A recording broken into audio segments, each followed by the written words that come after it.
Your sister needs peace tonight, Layla. We canceled your birthday. My mother said it casually like she was canceling a dentist appointment, not my 17th birthday, not the one night I'd waited years for. I stood there amid the half-lit backyard decorations, still swaying in the warm Nevada breeze, chocolate chip cookies cooling on the table I'd set myself. I didn't shout. I didn't cry. I just blew out the unlit candles one by one and felt something inside me shift, quiet, sharp, final. They thought my silence meant surrender. They never imagined it was the start of everything that would unravel next. My name is Layla, and if you'd met my family from the outside, you might have thought we were one of those quiet, stable households people envy. The kind with neat hedges, warm porch lights, and framed vacation photos lining the hallway. And in a way, that illusion was the point. My parents worked hard to keep everything looking perfect, at least where other people could see. Inside, though, I learned early that perfection had a price, and I was usually the one paying it. Growing up with Sophia meant learning to step aside before I even realized what stepping aside meant. She was 5 years older, louder, and according to my mother, more sensitive. Sensitive was always the word. Sensitive when she didn't like the color of her room. Sensitive when she refused to eat what everyone else was having. Sensitive when she slammed doors hard enough to rattle the walls. Whenever she spiraled, the whole house reshaped itself around her moods. And I, quiet, adaptable, stronger than she is, as Mom liked to say, was expected to understand. Just let her have it, Layla. You're good at sharing. Those words followed me through childhood like a shadow. I don't think my parents ever meant to teach me invisibility, but intentions don't erase impact. Sophia got the new clothes. I got her still perfectly good hand-me-downs. She picked the TV shows. I watched whatever was left. She got the bigger bedroom. I got the one Mom said had better morning light, as if sunlight compensated for always feeling second. Still, I tried not to resent any of it. I truly did. I told myself every family had its imbalances, and as long as I stayed patient, things might even out one day. For a long time, that belief kept me steady. But turning 17 felt like a milestone, a moment that belonged to me. My parents had even suggested throwing a backyard celebration, something small but meaningful. I helped shop for decorations, arranged the lights, and baked cookies using a recipe my grandmother once taught me. For the first time, it felt like the spotlight might shift even briefly. Maybe that's why the emptiness stung so sharply. The untouched plates, the quiet phone, the sunset sinking behind our fence in Henderson while I waited for people who would never arrive. Because the truth hit me long before Mom said the words out loud. In this family, even my 17th birthday couldn't belong to me. By the time the sky turned fully dark, the backyard felt like a stage after the actors had abandoned the play. The streamers fluttered in the warm air, the lights buzzed gently overhead, and every part of me tried to make sense of the silence. I kept checking my phone, refreshing my messages, convincing myself there had to be a traffic delay or a mix-up with the time. Anything but this. But nothing came. At 9 o'clock, the quiet became too loud to stand, so I finally walked inside. My parents were curled up on the couch, the TV casting a pale glow across their faces. They didn't look startled when they saw me, just mildly annoyed like I'd interrupted something important. "Where is everyone?" I asked, my voice thinner than I meant it to be.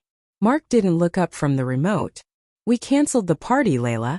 You know how delicate Sophia is right now." I stared at them, waiting for a punchline that didn't come. "You canceled my 17th birthday because Sophia's upset she couldn't go on her trip." Jennifer sighed the way she always did when she thought I was being unreasonable. "She's been crying for 2 days. You know how hard this week has been on her." I didn't know whether to laugh or scream. "She's 22. I'm the one turning 17. Before either of them could answer, footsteps echoed from the stairs.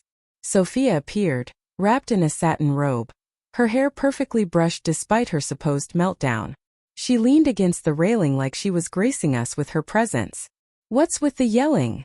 she asked, her voice dripping with boredom. "You're stressing me out." Something inside me snapped. Not loud, not explosive, but sharp. "You canceled my birthday for her tantrum," I said, pointing at her. Sophia blinked slowly, then smirked. "If I can't have fun today, neither should you. It's just basic empathy." Empathy. The word landed like a slap. For years I'd been told to empathize with her moods, her wants, her crises. but she'd never once been asked to empathize with mine. "I'm done," I whispered, more to myself than to them. The room fell silent for a beat, long enough for everyone to feel the shift. Then the doorbell rang. We all froze. Jennifer's face paled, and Mark finally muted the TV. Sophia rolled her eyes, clearly annoyed by yet another disruption to her comfort. But when the door opened and I saw who was standing there, my grandfather, Richard Harlan, steady, taking in the scene with one sweeping look, I knew the night was about to change direction. And for the first time I hoped it would. Richard didn't even step inside at first. He stood in the doorway, tall and composed, scanning each of our faces like he already knew he'd walked into a disaster. His eyes landed on Sophia's robe, Mark's muted TV screen, the untouched decoration still visible through the sliding glass door. "What's going on here?" he asked, his voice low but sharp enough to cut through the air. No one answered, so he looked at me. I didn't try to hide the redness around my eyes or the way my hands trembled slightly. For once, I didn't feel the urge to protect the family image. "They canceled my birthday," I said quietly, "because Sophia was upset." Richard's expression darkened. Not dramatic, not loud, just a tightening around his jaw that meant more than shouting ever could. He stepped inside, then closed the door with a controlled click. "Is that true?" he asked Mark. My father swallowed hard. "It was complicated." "It wasn't complicated," I said. "They lied to everyone. Told them I was sick so no one would show up." Jennifer flinched. Sophia scoffed. Richard turned to them again. "You canceled her 17th birthday for a tantrum." Sophia bristled. "I wasn't having a tantrum. My trip was ruined. I was overwhelmed." Richard stared at her with a kind of silence that makes people shrink. "You're 22, he said flatly. "And she's 17. Then he looked at my parents. "And you catered to that?" The room was so quiet I could hear the ceiling fan ticking. Mark finally cracked. "Richard, you don't understand how sensitive she gets. We were trying to avoid a bigger problem." Richard let out a slow, disappointed breath. "I've supported this family for years," he said, his tone even but unwavering. "And I thought I was helping you raise 2 daughters with fairness and dignity. But what I'm seeing tonight, that's not dignity." Jennifer looked startled. "You've supported Richard, please." He cut her off with one lifted hand. Then he turned to me again, his voice softening in a way it never had for anyone else in this house. "Layla, do you want to leave with me?" The question hit deeper than I expected, not because I didn't know the answer but because no one had ever given me a choice before. "Yes," I said, not loud, not shaking, just certain. I saw it then. The moment something cracked behind Jennifer's eyes. Not fear of losing me, fear of what my leaving meant for them. Richard nodded once. "Go pack, sweetheart." And for the first time in 17 years, I walked upstairs without looking back. I packed faster than I ever had in my life, not because I was afraid someone would stop me, but because for the first time the weight in my chest felt like it was lifting. Each folded shirt, each book I tucked into my bag, each quiet click of a zipper felt like reclaiming something I didn't even know I'd lost. My room had always felt temporary, like a place I borrowed, not a place I belonged. But now, walking out of it with everything that was mine, it finally made sense why. When I came downstairs with my suitcase, the air was tight enough to touch. Jennifer stood near the kitchen island, arms crossed, her face crumbling between disbelief and insult. Mark hovered behind the couch, looking helpless. Sophia sat on the bottom stair, legs crossed, staring at her nails like the whole night inconvenienced her. Richard stood by the front door, waiting for me like he had been doing it my whole life. "Ready?" he asked. I nodded. But before we could leave, Jennifer stepped forward. "Layla, sweetheart, don't be impulsive. Your sister didn't mean to hurt you. We can fix this. We can plan another celebration." "You canceled the one I had," I said, not raising my voice. "And you didn't even tell me." "It was a misunderstanding," Mark added. "No," I replied. "It was a pattern." That shut him up. Sophia let out a dramatic huff. "Oh my God, Layla, stop acting like a martyr. It was just a birthday. People cancel things all the time." I turned to her slowly. "You're right. People do cancel things. But only in this house does one daughter have to disappear for the other to feel okay." She rolled her eyes. "You're so dramatic." Richard stepped closer. "Enough. Everyone paused. He wasn't loud. He wasn't angry. But the authority in his voice rearranged the room. "I'll say this once," Richard told my parents. "You've treated Layla like an afterthought for years, and tonight proved it. I won't be part of it anymore." Mark's face went pale. Jennifer's lips parted, ready to plead. "Richard, no," he said simply. "This isn't a negotiation." He motioned toward the door, and I followed him outside. The night air felt cooler than it had before, softer against my skin, like the world itself was opening a new door. But it wasn't over. Not by a long shot. The next morning my phone started buzzing nonstop. At first it was Jennifer. "Please come home so we can talk. We didn't mean for things to get so emotional." Then Mark. "Your mom and I want to apologize. Sophia is very fragile right now. We were trying to manage everything the best we could." Fragile, of course.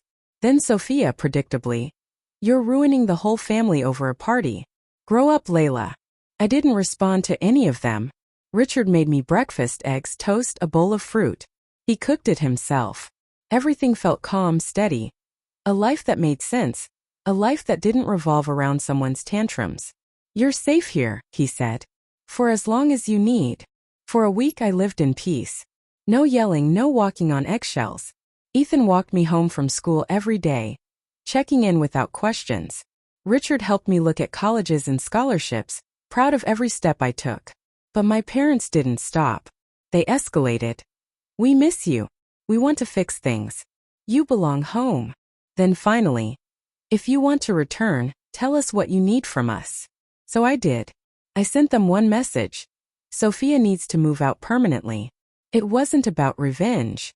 It was about clarity. If they chose her again, even when it meant losing me, then I'd finally have my answer.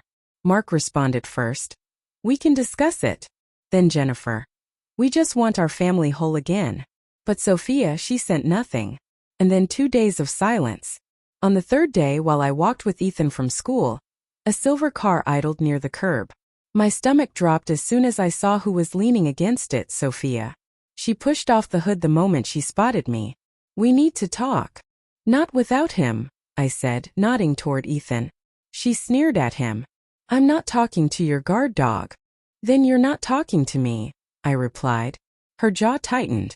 "You're destroying Mom and Dad. They're a mess. They haven't slept. They're terrified Richard's going to cut them off." I stopped walking. Terrified of losing money. Not terrified of losing me. "You're twisting things." "No, I'm telling the truth." That's when she completely snapped. She lunged at me, grabbing my wrist. Ethan stepped between us instantly, pulling her off me with ease. "Walk away," he told her. But Sophia, in perfect Sophia fashion, escalated instead. "You think you're better than me now, living with Grandpa? You're nothing without this family." "I was nothing in this family," I said. I didn't yell. I didn't cry. But I did lift my hand and give her one clear warning. "If you touch me again, I will call the police." Her eyes widened, not from fear, but from disbelief that someone finally told her no. She didn't follow us after that because she knew that line wasn't moving. That night I told Richard everything. He wanted to call the police immediately, but I shook my head. "She got the message," I said. "That's enough." He looked at me for a long moment, then nodded. "I'm proud of you." 2 days later, my parents finally responded to my ultimatum, and their message told me everything. "We've decided Sophia will continue living with us. You've shown us you can't be trusted. You're manipulative, jealous, and ungrateful. We only wanted you back to help repair things with Richard, but we'll manage without you." The words didn't hurt. They confirmed what I'd known for years. So I blocked them. And for the first time in my life, the silence felt like freedom. Sophia tried to post something online about toxic siblings, but it backfired instantly. Everyone knew the truth by then. Every cousin, every aunt, every person who used to fill our house with holiday chatter. They all drifted away from my parents. The image of a perfect family didn't survive 2 weeks without me holding up my corner of it. The fall was slow, then sudden. Mark's accounting office lost clients. Jennifer pulled away from her friends. Sophia eventually moved out. Not by choice, but because the house was shrinking under all the tension. And I watched it all from a distance, quietly, without interference, without satisfaction. Or maybe with a kind that didn't need a spotlight. Because I didn't destroy their life. I simply stepped out of the space they kept me trapped in. And the emptiness revealed what had been cracking long before I ever left. Life at Richard's house in Reno settled into a rhythm so gentle it almost felt unreal. Mornings were quiet, sunlight slipping through the kitchen windows, the smell of fresh coffee, the soft scrape of Richard's newspaper against the table. No slammed doors, no whispered arguments behind walls, no walking on eggshells bracing for someone else's mood. For the first time, my days belonged to me. I focused on school, on applications, on the future I'd never been allowed to imagine. When my acceptance letter came from a university in Northern California, Richard hugged me like I'd given him a second life. "You earned this," he said. "Every bit of it." Ethan drove me to tour the campus one weekend, and the drive felt strangely symbolic. Open road, pine trees, no detours back into old pain. We weren't rushing anything, but being around him made everything feel lighter, steadier. Someone who didn't expect me to shrink so others could breathe. Meanwhile, news about my parents reached me in small fragments, through relatives who still spoke to Richard, through friends who'd seen Sophia moving boxes into a tiny apartment across town. The perfect picture they'd spent years curating had finally cracked beyond repair. They weren't ruined, not in a dramatic way, just unraveling quietly, naturally, exactly how I'd left them. I didn't celebrate it. I didn't post about it. I didn't send a single, "I told you so." That wasn't the point. Watching from afar, I realized something simple and surprising. I didn't want revenge anymore.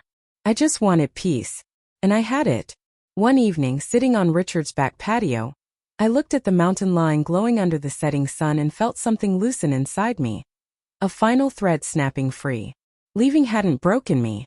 It had rebuilt me. If there's one thing I learned, it's this. Sometimes the loudest decision you'll ever make is walking away.